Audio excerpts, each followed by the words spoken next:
आषाढ विशेष तिखट थालीपीठ पुरी कशी बनवायची ते पाहूयात. गिरणीतून दळून न आणता घरच्याच साहित्यात फक्त अर्ध्या तासात या पुऱ्या बनवून तयार होतील. छान टम्म फुगतात सुद्धा, गरम असताना मस्त खुसखुशीत लागतात आणि चवीला तर फक्त तिखटच नाही तर मस्त खमंग अशा या पुऱ्या बनवून तयार होतात. तर भरपूर दिवस टिकणाऱ्या या पुऱ्या कशा बनवायच्या पाहूयात. तर त्यासाठी इथे मी 1 कप ज्वारीचं पीठ घेतलेलं आहे. त्यानंतर अर्धा कप गव्हाचं पीठ घेतलेलं आहे. यामुळे कणकेला बाइंडिंग चांगलं येतं, पुऱ्या तुटत नाहीत. त्यानंतर पाव कप तांदळाचं पीठ, पाव कप बेसन आणि पाव कप नाचणीचं पीठ घेतलेलं आहे. माझ्याकडे होती ती मी सगळी थोडी थोडी पीठं यामध्ये वापरलेली आहेत. चवीपुरतं मीठ, अर्धा चमचा चाट मसाला किंवा आमचूर पावडर, 3 चमचे साठवणीचं लाल तिखट आणि 1 चमचा गरम मसाला घेतलेला आहे. 1 चमचा यामध्ये हळद सुद्धा घेतलेली आहे. सगळं चांगलं मिक्स करून घेतलं. हवं तर बारीक वाटून घेतलेलं लसूण, मिरची आणि कोथिंबीर सुद्धा घालू शकता. आता यामध्ये ज्वारी आणि नाचणीचं पीठ असल्यामुळे गरम पाण्यामध्ये हे आपल्याला भिजवून घ्यायचंय.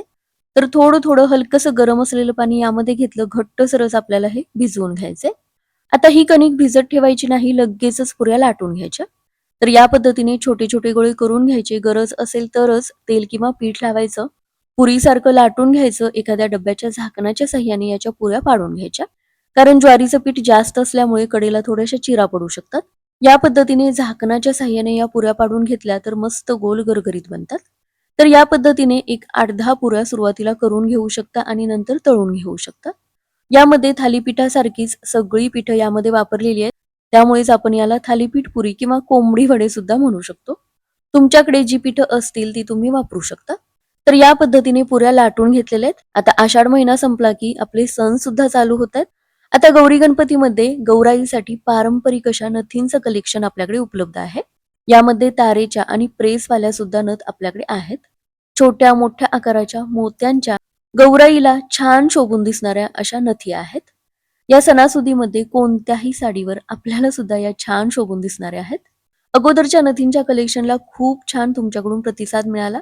आता गौराईसाठी लागणाऱ्या पारंपरिक नथ सुद्धा आपल्याकडे मिळणार आहेत. ऑर्डर करण्यासाठी स्क्रीनवर नंबर दिलेला आहे. स्क्रीनशॉट काढून त्या नंबरवर पाठवा आणि ऑर्डर करा.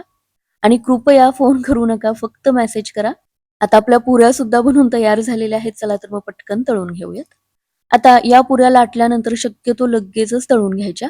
कारण यामध्ये भरपूर ज्वारीचं पीठ आहे. जोपर्यंत यामध्ये ओलावा आहे तोपर्यंत लगेचच गरम तेलामध्ये टाकली की पटकन चांगली फुगली जाते.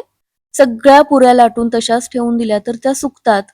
त्यातला ओलसरपणा थोडासा कमी होतो आणि व्यवस्थित त्या अशा टम्म फुगल्या जात नाहीत. किंवा एक पुरी लाटली की पटकन तळून घ्या, म्हणजे मस्त अशा टम्म फुगतील. मोठी पसरट कढई असेल तर एका वेळी 2-2 पुऱ्या तळून घेऊ शकता. यामध्ये सगळी पिठं तर आहेतच, थोडासा चाट मसाला आहे, लाल तिखट आहे, शिवाय गरम मसाला सुद्धा आहे. त्यामुळे चवीला मस्त खमंग बनतात. पुऱ्या तळण्याची ही पद्धत वापरली तर सगळ्या पुऱ्या मस्त टम्म फुगतील, खुसखुशीत बनतील. एकही पुरी दामट्यासारखी होणार नाही. तर मस्त अशी ही तिखट पुरी बनून तयार झालेली आहे. सगळी पिठं वापरून थालीपीठ तर आपण नेहमीच बनवतो, पण भरपूर दिवस टिकणारी ही थालीपीठ पुरी नक्की करून पहा.